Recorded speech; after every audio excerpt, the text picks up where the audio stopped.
Alright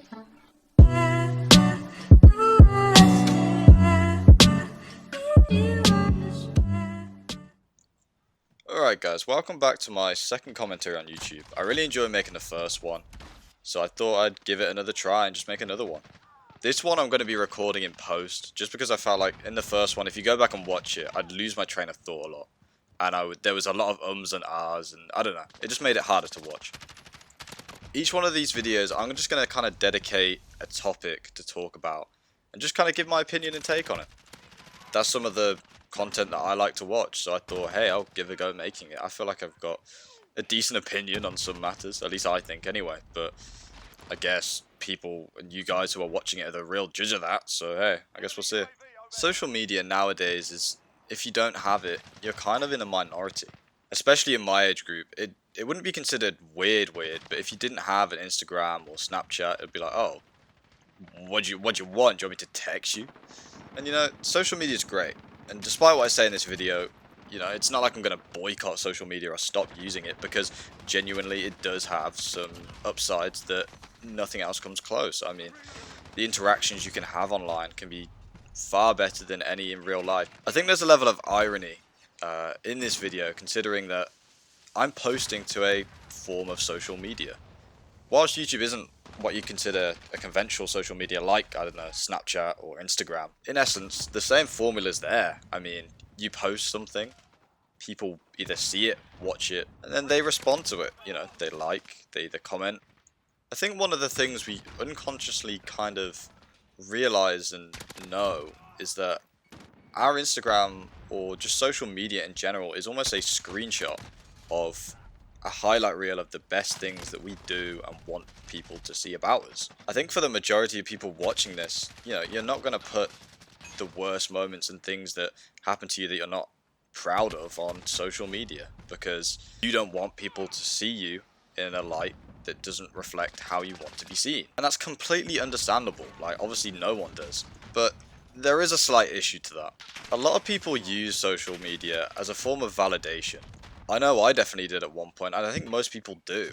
There was a point where probably I was about 14, 15, maybe 16. It's been a while, so I can't quite remember. But all I was really cared about, and what I got kind of enjoyment from, was getting followers and likes on social media. But now it's something I don't care about. I barely post. And to be honest, I post way more frequently on YouTube than I do any other social media. So when you try and find self-worth in something that you have no control over, because at the end of the day, you're not in control if someone likes or doesn't like what you post on social media. You know, to a degree, it's slightly random on who sees it.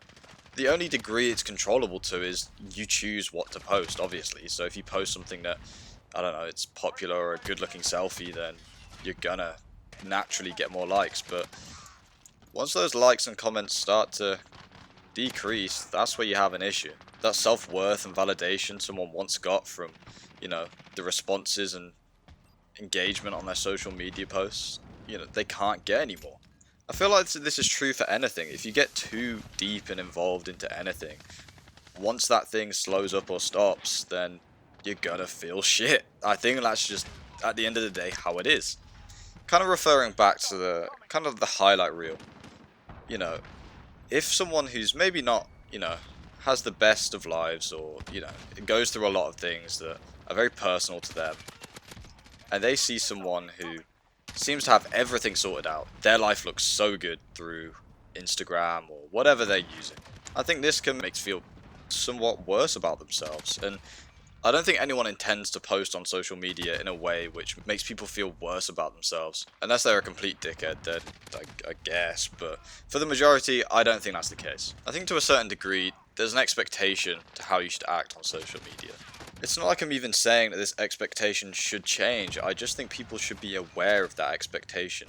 Because when you realize that, you learn that these people who get so many likes and their life seems so figured out on social media, that they seem so successful and they have so many friends, they're popular, they can sometimes be the saddest people.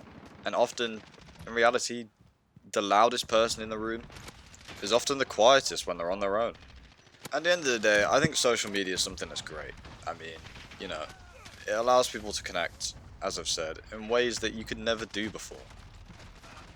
If, in real life, you are a presentable person who's likable, you will do well in the world. It's obviously nice to have a nice social media presence, but it's not like you need it. Alright, I'm going to leave it there, guys, but thank you for watching. If you enjoy this type of content, I'm going to be making a lot more, so feel free to subscribe. And yeah, I'll see you in the next video. Peace.